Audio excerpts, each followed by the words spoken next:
Salam sehat dan salam semangat buat semuanya, khususnya para siswa SMA kelas 12. Bertemu kembali di channel pembelajaran fisika SNA 70 dan pada kesempatan kita kali ini, materi pembelajaran kita adalah dari induksi elektromagnetik yang disebut juga dengan GGL induksi.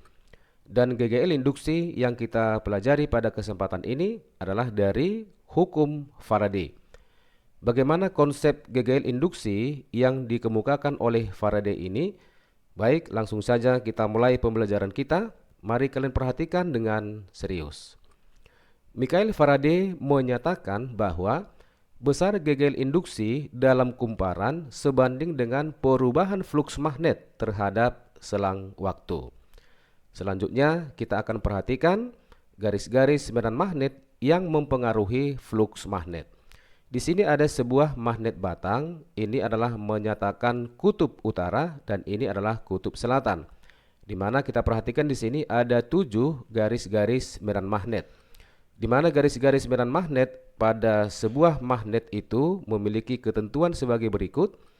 Di mana garis medan magnet selalu keluar dari kutub utara. Kita perhatikan di sini, ini kutub utara, arah garis medan magnetnya adalah menjauhi atau keluar dari kutub utara dan masuk ke kutub selatan. Kita perhatikan tanda panah dari garis-garis medan magnet ini adalah menuju atau mendekati kutub selatan. Kemudian yang berikutnya adalah garis-garis medan magnet tidak pernah saling berpotongan. Kita perhatikan di sini di mana garis-garis medan magnet ini tidak akan pernah saling berpotongan. Selanjutnya kita perhatikan gambar berikut ini. Ini adalah merupakan sebuah kumparan yang terdiri dari beberapa jumlah lilitan.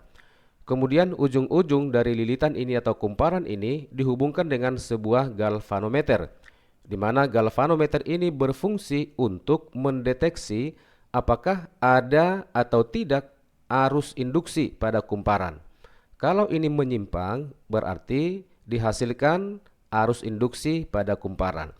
Kemudian kita perhatikan magnet batang yang mula-mula dalam keadaan diam dekat kumparan ini, di mana garis-garis medan magnet yang dilingkupi oleh kumparan ini sebanyak 3. Kalau magnetnya dalam keadaan diam, berarti jumlah garis medan magnetnya ini tidak berubah. Artinya, saat magnet diam tidak bergerak, tidak terjadi perubahan fluks magnet. Sehingga jarum galvanometer ini tidak menyimpang alias diam atau GGL induksi sama dengan 0. Sekarang magnet batangnya kita gerakkan masuk ya. Kita perhatikan di sini jarum daripada galvanometer ini sudah menyimpang. Artinya ada arus induksi yang dihasilkan. Kenapa? Karena jumlah garis medan magnet yang masuk atau dilingkupi oleh kumparan ini sekarang sudah berubah. Dalam hal ini perubahannya adalah bertambah. Yang awalnya hanya 3, sekarang sudah 5. Saat magnet bergerak, terjadi perubahan fluks magnet. Maka jarum galvanometer bergerak atau dihasilkan GGL induksi pada kumparan. Kemudian di sini ada tertulis fluks magnet ya. Fluks magnet adalah jumlah garis medan magnet pada sebuah penampang. Baik, untuk lebih jelasnya mengenai hukum Faraday ini, selanjutnya mari kita perhatikan animasi tentang percobaan hukum Faraday.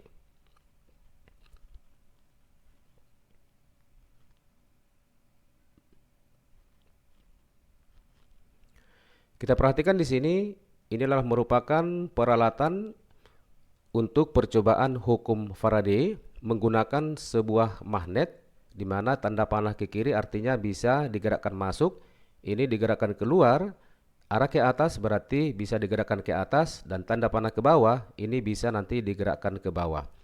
Selanjutnya di sini ada sebuah kumparan dengan 4 lilitan dan ujung-ujung kumparan dihubungkan dengan sebuah lampu pijar. Kemudian tegangan atau GGL yang dihasilkan nanti bisa diukur dengan sebuah voltmeter seperti ini. Kalau misalnya lampunya menyala, berarti ada arus induksi yang dihasilkan dan tegangan yang dihasilkan bisa diukur oleh voltmeter ini. Selanjutnya kita akan memperhatikan garis-garis medan magnet pada magnet batang ini. Nah, seperti ini. Nah, kalau misalnya magnet batang ini masih diam di dekat kumparan, maka lampu ini tidak menyala atau jarum daripada voltmeter tidak menyimpang karena jumlah garis medan magnet yang dilingkupi oleh kumparan ini tidak berubah. Ya, ini tidak berubah. Nah, sekarang coba kita gerakkan masuk dan kita perhatikan lampu dan juga jarum voltmeter. Ya, kita perhatikan tadi sesaat lampunya menyala atau jarum daripada voltmeter itu menyimpang. Kenapa? Karena sudah terjadi perubahan flux magnet di dalam kumparan. Kemudian kita tarik keluar, akan terjadi perubahan. Artinya perubahannya menjadi lebih sedikit ya jumlah garis magnet yang dilingkupi oleh kumparan ini. Ya. Kemudian kita balik. Ya, kita balik kutubnya sekarang. Nah, kalau kita balik, ya, kalau ini magnet masih dalam keadaan diam, maka tidak terjadi arus induksi, ya, karena jumlah garis medan magnet dalam kumparan ini tidak berubah. Nah, sekarang coba kita gerakkan masuk. Nah, kalau kita gerakkan masuk, maka lampu pijar menyala, tetapi jarum daripada voltmeter itu menyimpang dengan arah yang berlawanan. Coba kita perhatikan. Kalau tadi yang utara masuk, jarumnya menyimpang ke kiri ketika masuk. Ketika kita keluarkan, dia akan ke kanan. Sekarang kita balik. Nah, ketika masuk, jarumnya adalah ke kanan. Ketika kita tarik, jarumnya menyimpang ke arah kiri. Kemudian kita ganti kumparannya ya. Di sini ada 4 kumparan. Sekarang kita ganti dengan kumparan dengan jumlah lilitan yang lebih sedikit. Sekarang menjadi 2 kumparan atau 2 jumlah lilitan. Nah, ketika magnetnya masih dalam keadaan diam, maka jarum voltmeter itu tidak menyimpang atau lampu pijar tidak menyala karena tidak terjadi perubahan flux magnet di dalam kumparan ini. Sekarang kita masukkan, ya, lampunya menyala sesaat dan juga jarum voltmeter juga bergerak, artinya ada arus induksi yang dihasilkan. Sekarang coba kita gerakkan ke atas atau ke bawah. Apakah terjadi perubahan flux? Ya, ternyata terjadi perubahan flux sehingga lampunya menyala dan jarum voltmeter menyimpang. Ya, demikian juga dengan ketika di kumparan dengan lilitan yang keempat. Ini juga terjadi arus. Kita gerakkan ke bawah juga terjadi arus induksi. Demikian animasi sederhana tentang percobaan hukum Faraday ini. Dan selanjutnya kita akan membuat persamaan GGL induksi pada percobaan hukum Faraday. Ini voltmeter bisa mengukur GGL induksi yang dihasilkan oleh perubahan flux yang terjadi pada kumparan ini, di mana persamaan GGL induksinya sama dengan epsilon sama dengan negatif N dikali delta flux per delta T dengan satuan volt. Kita perhatikan di sini ada tanda negatif. Tanda negatif ini menyatakan arah arus induksi itu berlawanan atau bertentangan dengan perubahan flux yang terjadi pada kumparan ini. Nah, selanjutnya persamaan ini bisa kita ubah menjadi GGL sama dengan negatif N dikali flux 2 atau akhir dikurang flux 1 atau flux awal dibagi dengan selang waktu T2 dikurang dengan T1. Selanjutnya dari persamaan flux ya, ini sudah kita pelajari sebelumnya, di mana flux magnet sama dengan perkalian medan magnet B dengan luas penampang. Maka persamaan ini bisa kita ubah menjadi GGL sama dengan negatif N dikali delta perkalian B dengan A dibagikan dengan delta T. Kalau misalnya yang berubah adalah B-nya, maka persamaannya akan berubah menjadi negatif N dikali A dikali perubahan medan magnet terhadap perubahan waktu. Maka GGL akan sama dengan negatif N dikali dengan A dikali dalam kurung B2 dikurang dengan B1 dibagi dengan delta T. Atau persamaannya bisa juga kita ubah menjadi jika sekiranya yang berubah adalah luas daripada kumparan, maka GGL bisa kita tuliskan sama dengan negatif N dikali B dikali delta A per delta T akan sama dengan N dikali B dikali dalam kurung A2 dikurang A1 per delta T. Keterangannya, Ini adalah flux magnet dalam satuan Weber, N menyatakan jumlah lilitan kumparan, B kuat medan magnet satuan Tesla, dan A adalah luas kumparan dengan satuan meter kuadrat. Untuk lebih jelasnya, mari kita perhatikan contoh soal yang nomor 1. Sebuah kumparan terdiri dari 100 lilitan dengan luas 300 cm kuadrat berada dalam medan magnet yang besarnya 6 kali 10 pangkat negatif 4 Tesla. Jika medan magnetnya berubah secara tetap hingga 0 selama 0,01 detik, tentukanlah A. GGL induksi yang dihasilkan, B. Arus induksi di mana hambatan kumparan 4,5 ohm, dan C. GGL induksi jika kumparannya diganti dengan jumlah lilitan menjadi 2 kali semula dan luas kumparan menjadi 3 kali semula. Kita buat pembahasannya. Dari keterangan soal disebutkan N sama dengan 100, A 300 cm kuadrat, kita ubah menjadi meter kuadrat 3 kali 10 pangkat negatif 2. Ya, medan magnet pertama awal 6 kali 10 pangkat negatif 4 Tesla, dan medan magnet akhir itu sama dengan 0, waktunya 0,01 sekon, dan hambatan R sama dengan 4,5 ohm. Untuk bagian A, menentukan GGL induksi, kita pergunakan persamaan epsilon sama dengan negatif N dikali A dikali perubahan magnet terhadap selang waktu delta T. Maka GGL sama dengan negatif N dikali A dikali B2 dikurang B1 dibagi dengan delta T. Kita masukkan nilai-nilainya.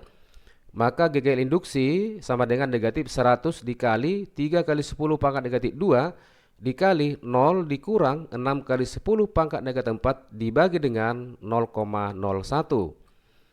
Maka GGL akan sama dengan, perkalian ini sama dengan negatif 3 dikalikan dengan negatif 6 kali 10 pangkat negatif 4 dibagi 0,01, hasilnya sama dengan 0,18 volt. Kemudian bagian B, menentukan arus pada kumparan. Kita bisa pergunakan persamaan dari hukum Ohm, di mana arus adalah sama dengan V dibagikan dengan R, di mana V di sini akan sama dengan GGL induksi pada kumparan, sehingga arus I akan sama dengan GGL-nya kita masukkan 0,18 dibagikan dengan hambatan kumparan 4,5, maka arus I kita peroleh sama dengan 0,04 ampere atau sama dengan 40 miliampere. Kemudian bagian C, GGL induksi di mana jumlah lilitannya menjadi 2 kali semula dan luasnya menjadi 3 kali semula. Sekarang kita pergunakan perbandingan saja.